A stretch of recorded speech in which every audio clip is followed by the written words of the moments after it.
Welcome to the Public Health Club's fourth speaker event of the year. Today, we are really excited to welcome a very special guest, the Mayor of Saratoga, Mayor Yan Zhao, to speak to us today. Mayor Zhao was elected to the Saratoga City Council in 2018. Prior to her election, she served on the Saratoga Madronia Cemetery District as a member of the Board of Trustees for 4 years and served as the chair in 2018. She worked for 8 years on the Saratoga Planning Commission and 1 year as the chair, and has 15 years of history serving Saratoga as a volunteer. Last month, Mayor Zhao hosted a Stop Asian Hate rally with almost 1,000 people attending from the Bay Area. And today, Mayor Zhao will speak to us about the challenges that Asian Americans face and share her inspiring story of becoming a mayor pursuing the American dream. She'll also touch on the local trends of COVID and offer advice to young people during these challenging times. As a reminder, there will be a time for Q&A at the end, so feel free to message any of the Public Health Club officers with any questions you may have during the talk. So Mayor Zhao, thank you so much for coming today. Would you like to briefly introduce yourself to the Harker community? Sure. Thank you, Kevin. Thank you for the invitation. It's my pleasure to be here today. As Kevin mentioned, I'm the current mayor of City of Saratoga. This is only one of the jobs I have. I also work for Analog Devices as an engineer. My background is electrical engineering and computer science. I came to this country actually as an immigrant. I was born in China and came to this country about your age, 30-some years ago. I attended high school for a year in LA and eventually went to UC Berkeley and got my bachelor degree in electrical engineering and computer science, and got my master degree in electrical engineering from Santa Clara University. My first job was with National Semiconductor as an IC chip designer. So besides being the mayor, I'm still working full time, and I love my job as an engineer as well. So, you mentioned last month we held a rally in Saratoga City Hall. The discrimination and violence against Asian and the Pacific Islander community is not something new. The United States has a long and well-documented history of discrimination and hate-based incidents against AAPI communities. Since the arrival of Chinese immigrants as laborers in the early 1850s, Asian Americans have always been the subject of race violence. For example, the Chinese Exclusion Act in 1882 was enacted as Asian immigrants were viewed as threats. Japanese Americans were incarcerated during World War II. And Chinese Americans faced persecutions during the Cold War McCarthyism of the 1950s. As you can see, this is the hate crime against Asian is not just started last year. There have been more than 3,800 hate incidents in the U.S. since 2020 against AAPI communities. Believe it or not, over 700 of those incidents occurred here in the Bay Area. The racist against the AAPI community has been exacerbated by the pandemic. And according to some research report, and over 30% of the Asian Americans have experienced some type of discrimination since the beginning of the pandemic. So this is some kind of background on, the discrimination against Asian Americans or AAPI communities. I don't think this is something that we can fight, to win this battle easily. This may take a long and, work together with other communities and to combat this. I think this is only the beginning of Asian Americans start speaking out on, Stop Asian Hate issues. I don't know anything else you want me to talk about. This is actually more than a self-introduction, but, if is there anything else you want me to talk about it? So we know you recently hosted a Stop Asian Hate rally that was very successful. So we were just wondering if you could tell us a little bit more about that and what we kind of can do as students and teachers to support the Asian community in this time. Yeah, I think, when there's so many incidents, you hear about the discrimination or violence against Asian Americans. On March 17th, Saratoga City Council meeting, I proposed a resolution. Basically, the resolution is to denounce the violence against the Asian American community. The council unanimously approved the resolution. Um, as I mentioned in the rally, one of our residents called me next day. He was glad to see that the city council, passed the resolution, but passing the resolution is not enough. We need to do more. A lot of people actually not, aware of this serious issues. They think they hear one there, one there. They don't know how Asian Americans are greatly impacted by this. So I decided to host a rally, and I contact all 4 mayors in the nearby cities, namely Cupertino, Campbell, Los Gatos, and Monte Sereno. So they all willing to join me to host this rally. As you mentioned, there are more than 1,000 people attended this rally, and we invited people from Congress level to state level, state senator, state assembly member, county supervisors, sheriff department. We invited sheriff and also invited district attorney office, universities, school board members, because this is a big issue. And then, it's not like one person or one community, one department can solve this. This requires, everyone work together to come up, solutions from, different department.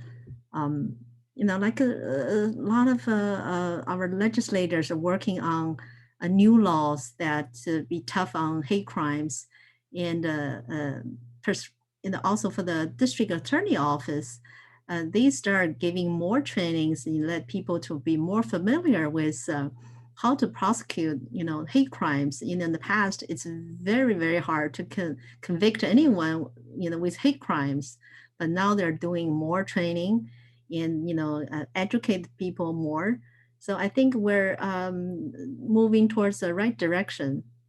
And there are more rallies actually coming up. I know Palo Alto City is going to host a rally on May 2nd. So I think, more and more people just realize how serious this problem is right now. Yeah, that's really inspiring, and that makes a lot of sense. Do you have like some recommendations for, like, I know that there's a lot of students in the Harker community who look at what's going on and are really appalled by it. Do you have any recommendations for students who want to be able to do something? So what do you think that like the young people can do to help fight this issue? I think it's important for the youth to speak out and to write to your legislators, um, because right now in California, there are actually quite a few laws are being introduced. And still, it's going to take a while for the state to pass all these laws. And they always have this public hearings. They want to hear how people feel about it. I think it's important that we all, voice our concerns and tell them, they need to have tough laws basically, and need to the state legislator need to allocate certain fundings for victims, as well as for better trainings, for law enforcement. And the county start doing something, but I think the law has to be come from our state legislators. And our county supervisors recently just adopt a plan to fight hate crimes. That includes education campaign to stop, race-based crimes against Asians. But still, the state hasn't passed a law that to found more hotline for people to report hate crimes. Um, uh, this is because state is still kind of in the budget crunch. They still thinking if it's worth a while for the state to pass that law. But I think it's important to have that law passed. So for the victims or anybody can report hate crimes, freed of, not being afraid of retaliation. So you can to report that without giving out your name and uh, to give out, I guess this is called tip line or hotline, so people can report easily. So yeah, there are a lot of things you can do and participate. A lot of the rallies, so let people see our face and then make a statement that speak out against this. So there's just a few things. Of course, there are a lot of community organizations right now trying to do what they can to help, some the elderly to even go out, because now some elderly are afraid to go out on their own. Just even women are afraid to go out shopping because they have been the target of hate crimes in the last few months in the shopping centers, jogging or walking along. So, and some community organizations are trying to recruit volunteers to help just walk people or talk to people. So yeah, there's still I think a lot of things that youth can get involved.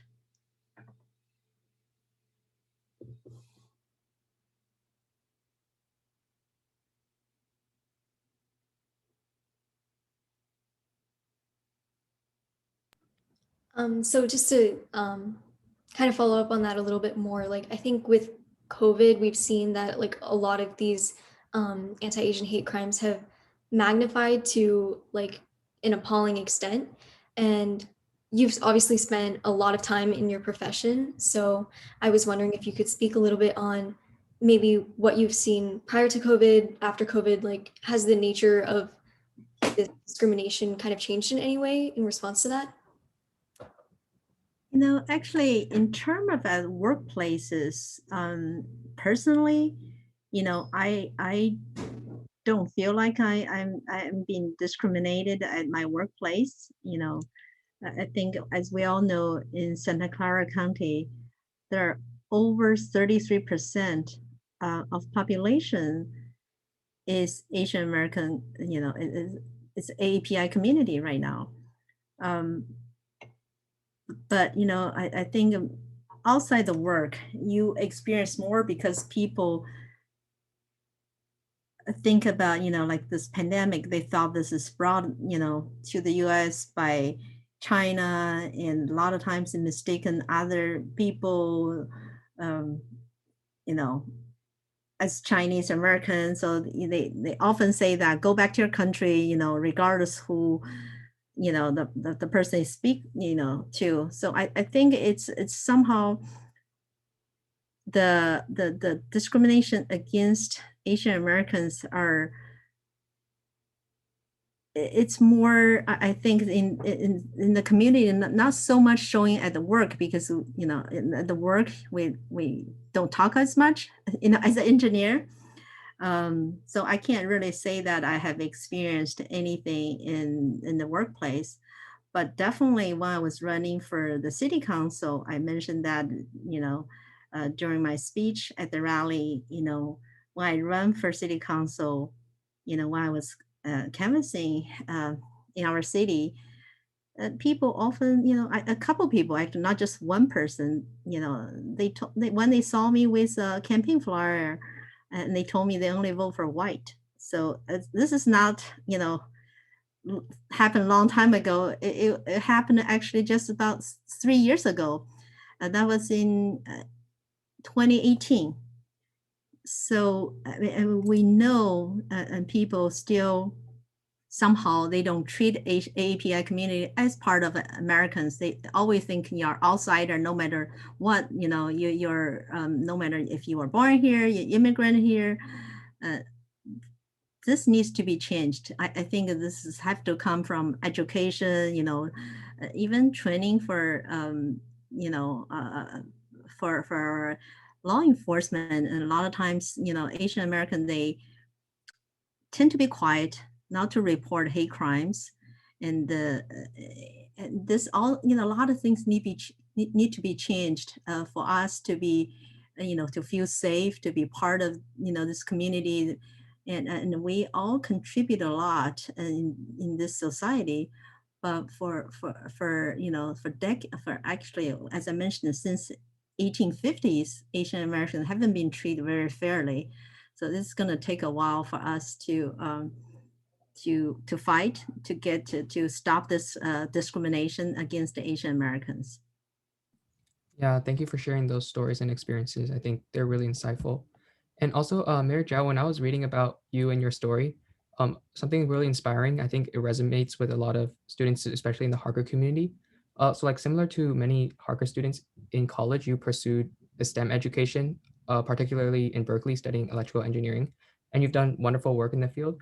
But it seems like throughout your career arc, you've gradually moved beyond sort of like individual contributor role and started doing more and more volunteer work and becoming a leader in the community and growing to become a mayor. So could you tell us a little bit more about that journey and what led you to make that transition? Okay. Well, you know, actually, I have never thought I'll be involved with politics. You know, that was never part of my career plan. I came to this country as an immigrant, and I received a lot of support. I got financial support as I was attending. While I was attending Berkeley, actually, I received a scholarship from a couple. Who support students like me who are passionate about the engineering field, but without a strong financial support.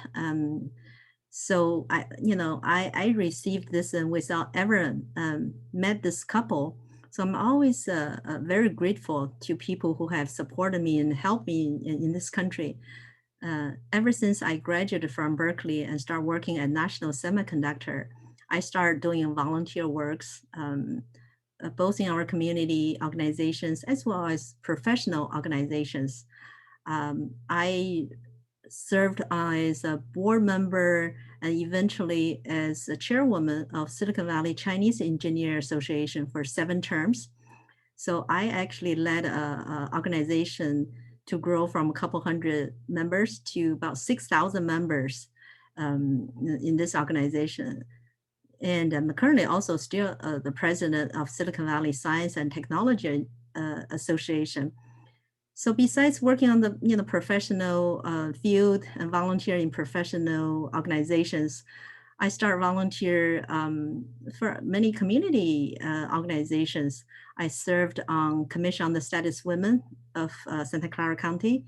I served on, as a PTA board member, also PTA treasurer. I served as a referee for AYSO. So I do get involved a lot with our community.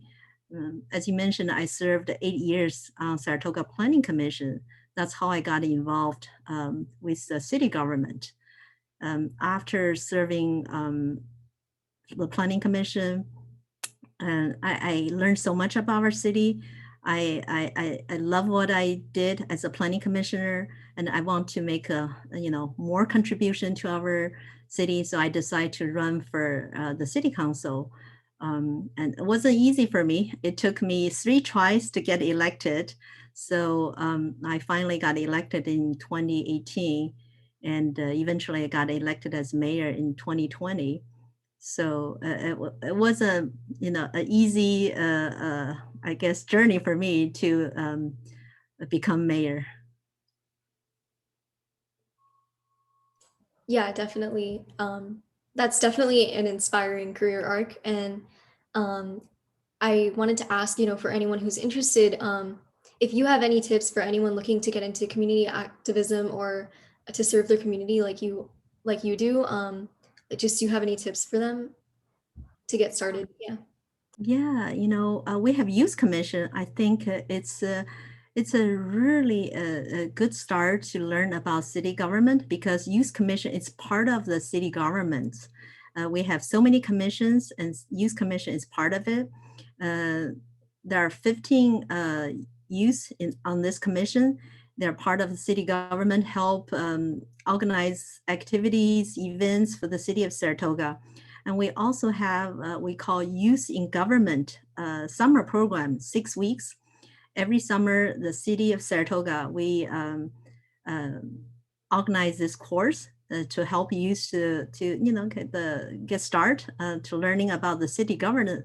A lot of times in school, what you learn, you probably learn about federal government, state. You actually have less opportunities to learn about your own community. So this is actually a great chance. Special Youth Commission, because they every month there's something organized by youth in the city of Saratoga. And I just give you an example, they in every year, I mean, because of the pandemic, we couldn't do the movie night anymore. We couldn't do the color dash, means it's, 5K running for a whole family, they do all kind of art programs. They do charity events. There's so much. And we often, we regularly meet with youth commissioners to discuss about the activities they want to do. And I think it's really a great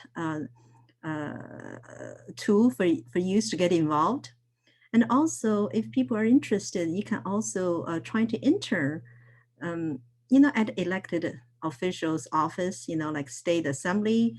Evan Lowe, he often take a lot of interns, and State Senator David Cortese. And I know our supervisors are also taking a lot of interns. So if you want to learn more about it, and it doesn't have to be long. If you want to just to be there for 3 months, I think that you'll be surprised how much you can learn about your local government. Yeah, I think that advice is really good, and I'm also really inspired by all the work and all the years of volunteering that you've done. So the final thing I think a lot of people in the Harker community would love to get your perspective on is about the local COVID situation.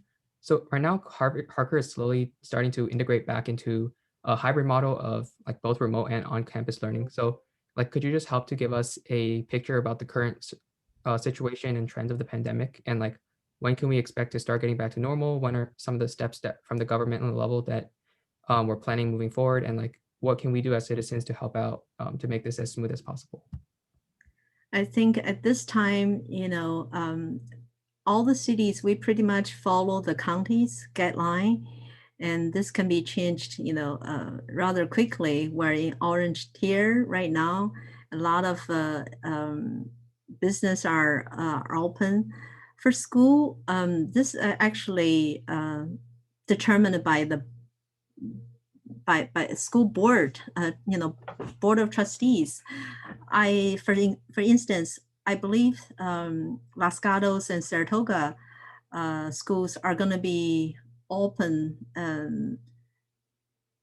I believe it's starting next week, and so they have to do their due diligence and follow the guidelines, and then they make a decision whether it's safe for students to go back to school or not. And this is actually not fall under city government's purview to decide whether students can go back or not. Just to give you on where we are in terms of our county's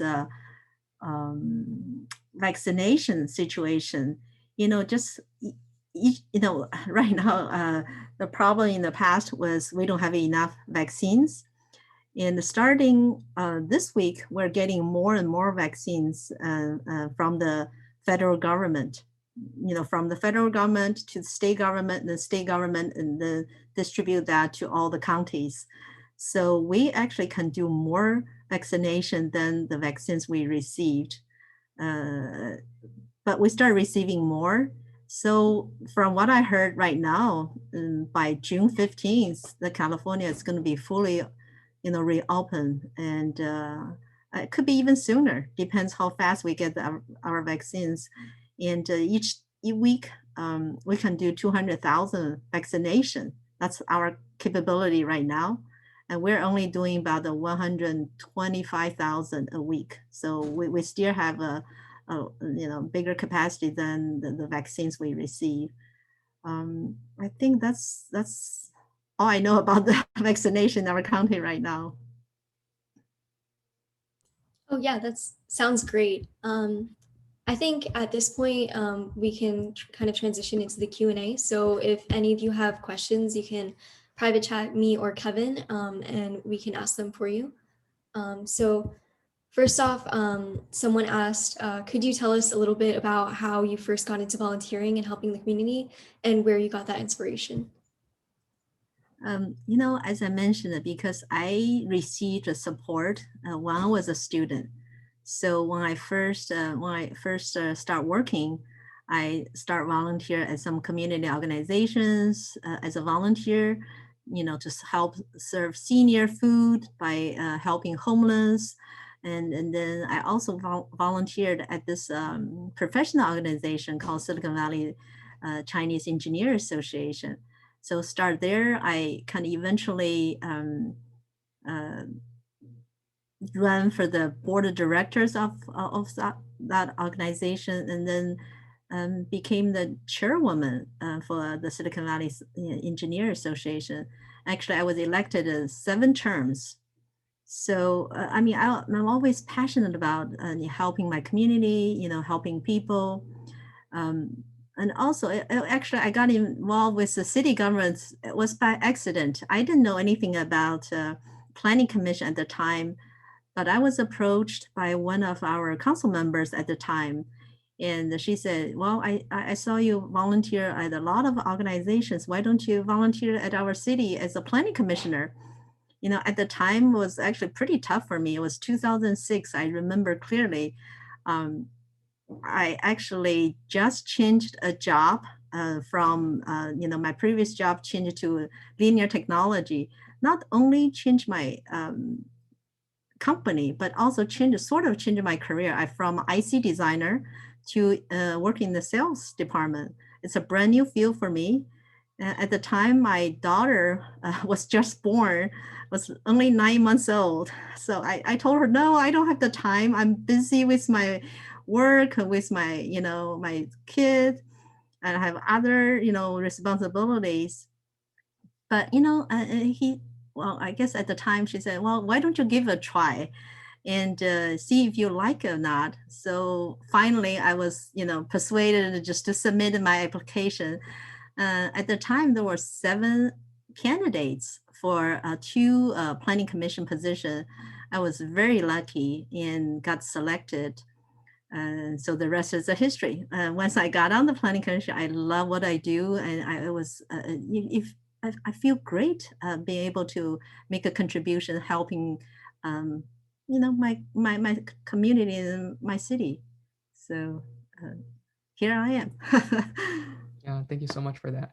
And then also, Sahas asks, what key features do you think the best reopening strategy would include as more and more people are getting vaccinated? For example, vaccine passports, capacity limits, things like that.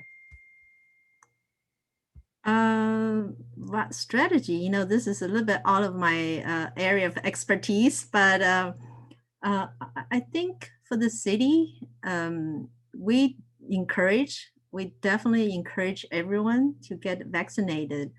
And that's how, we fight a lot of diseases in the history. As a city, what we can do is we work with a lot of community partners. Like for us, we work with SASE, which is like a senior center.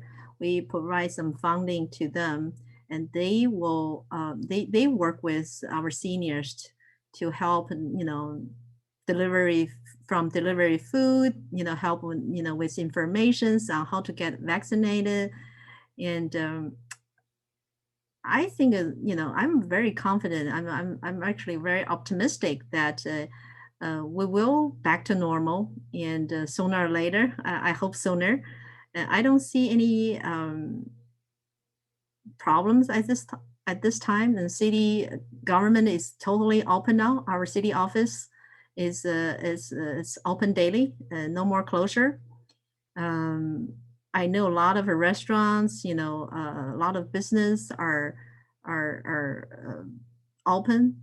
I think it just matter of weeks before we can fully open completely. That's great. That's definitely something to look forward to. Um, April asks, as an Asian American female politician, do you think the future is bright for Asian women in politics? In 2021, we welcomed the first female non-white vice president. In the near future, is it possible for an Asian female to take on the role of president? I sure hope so, and I'm very hopeful. There's still a lot of work for us to do today. For the state legislators, for Bay Area, we have no Asian American on a state assembly yet. There's some Asian female from Southern California, but none from our Bay Area. So I mean, I hope the youth be inspired, to make it to not just assembly members, state senators. Still, Asian Americans are a very small percentage. It's almost none. Well, right now it's none from Bay Area. There's a couple from Southern California. Yes, there will be some challenges for us to get involved. As I mentioned, when I was running for the city council, people often, doubt us to be the leader. They always think we can be the work bees, but never have the leadership capability. So you almost have to prove that you can do the job, right? And I remember one guy asked me right after the debate, he said, should you be staying home and, take care of your kids? So they never ask this type of question to any male candidates, but they often do that to us, right? So to women. So you have to be tough. Don't let anybody put you down. So if you are passionate about serving, in our community and to run for the office, you will be faced this type of questions, no doubt, even today, because I was faced, with that questions in 2018, and but you just have to, shrug off all this negativities and never give up. And as I mentioned, I ran 3 times. The first time I lost by about 200 votes.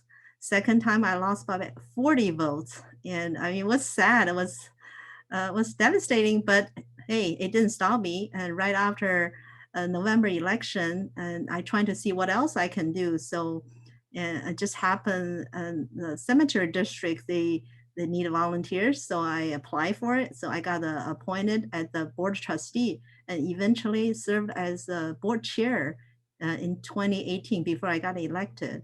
So yeah, there's always opportunities, and just don't give up. Yeah, I think that's a really inspiring message of perseverance. Yeah. So Ms. Peregrino asks, what is the effect of the CDC resolution that racism is a health threat? I'm sorry. Yeah, like basically, I think Ms. Peregrino is asking about like what's the impact of like the CDC declaring that racism is a public health threat? I know they are, yes, it is, because it does impact, people mentally and not, the physical violence against Asian American. It is a health problem. I think they're trying to do more, and from federal level to state level, they're trying to pass, as I mentioned earlier, they're trying to put more funding in education as well as supporting victims. But I don't have a whole lot of details on, what laws have passed. I know there are a lot of laws, were proposed, especially in California, and they're fighting to get one law passed and to, as I mentioned, to have the hotline. Currently, there's no such thing that you can report hate crimes and to a state-sponsored hotline because due to the cost thing, and they're right now they brought this measure, this bill back to to the Senate, to the Assembly floor again. The bill was proposed in 2017. It didn't get passed because they didn't think at the time, they didn't think it was that serious. Now they brought this bill back to the state Senate and Assembly floor, still in discussion. Some people are still concerned about the cost. And so hopefully I'm, keep my fingers crossed that this law can be passed so that people at least can feel free to report, all these hate crime incidences. Okay, and then Ms. Peregrino is also wondering, like, if you would consider running for state and federal level office. Well, when the time is right, I am interested, and I think there's so much more we can do, especially as a Asian American. I think we have our perspectives in life and my experience as an immigrant, and actually I appreciate a lot of things that this country can offer. Maybe for some of you, you were all born here, and you think this is, it's maybe to me, sometimes people take this for granted, like my kids, they think, oh, they're entitled to have an iPhone, and, iPad. And for me, we came to this country with nothing, and we work hard, and I actually appreciate everything I have today. And I want to do more for our country and, for our community. So I'm definitely have a higher, aspiration if I, when the opportunity comes, I would definitely want to run for higher office. Great, looking forward to it. And then I guess our final question for the day is about any sort of technological planning for to combat against future health threats and to kind of make more efficient our healthcare system. I think, some of the experts gave us some, tips on, not just on fighting and discrimination against, but, what do you do when you experience hate, right? You always consider the safety first, trust your instinct, assess your surroundings. Don't, if it's not safe, the first thing is just try to leave. Safety is always first. Secondly, ask. I think you can. What was this? The experts suggest speak out. If you can do it safely, then be calm and firm when you encounter this kind of situations, and also seek immediate support. Ask bystanders for support or intervention. I think this is very important. Of course, when we see a hate crime, as a bystander, we need take action. We need, try to help people who are, being discriminated against. And this is just some of the tips that, the experts is telling us. And of course, we, this is for people, being a bystander or being a victim. But what we can do as a community, I think this is a very big problem, for us to solve. I think for us, we definitely need to outreach, our communities to seek support. And for instance, we need to, understand each other. Like during any holidays, we invite people to come celebrate with us, and also to attend other ethnicities, festivals, holidays, and events, so that we can understand each other. I think that's a key. That once we get to know each other, you'll find out there are more similarities than differences, in human nature. So this is, one of the things I always tell people. Let's for instance, Chinese or Lunar New Year celebration, let's include all of our communities. This is not just celebration for the Asian American community to celebrate. This is for all communities to celebrate, to enjoy the festivity, and this is heritage. This is a part of the Asian culture. I think it's important to do that for, I think that each one of us can do that to, to outreach. of course, we need to get more involved, to run for offices, right? And so you have a say in a lot of issues, or support other people who are running for offices. If you believe in certain candidates, volunteer, right? You try to learn from by volunteering, you learn the issues, you learn more about the candidates, and learn more about your city. So I think is another part of things to participate and to learn all the actually. And I think another thing is, oftentimes we think engineers, lawyers and doctors are the reputable professions, right? But being being a politician is also very important. It can be a career too. I mean, it's just as important, because the decisions they make can definitely impact our lives, impact the whole country, right? Impact our not only daily lives, and sometimes the whole country's direction, how we're gonna live in this country. So yeah, often I know Asian Americans always think we are going to STEMs where it's more important, but no, I think there are many other careers and we can pursue as well. Yeah, definitely. I think that's a really important message, especially here. So, all right, Mayor Zhao, that's all the time we have for questions today. So we know your work keeps you really busy, and thank you so much for being so generous with your time and coming here to speak to us about these issues. And I genuinely think you're such an inspiring role model for the young Asian generation aspiring to grow to have a greater community presence. And I think I can speak for everyone when I say that we all learned a lot today, and we're really thankful for your perspective. So thanks everyone for attending, and thank you to Mayor Zhao for speaking to us. And I hope everyone has a great weekend. Thank you for having me. Have a good weekend, everyone.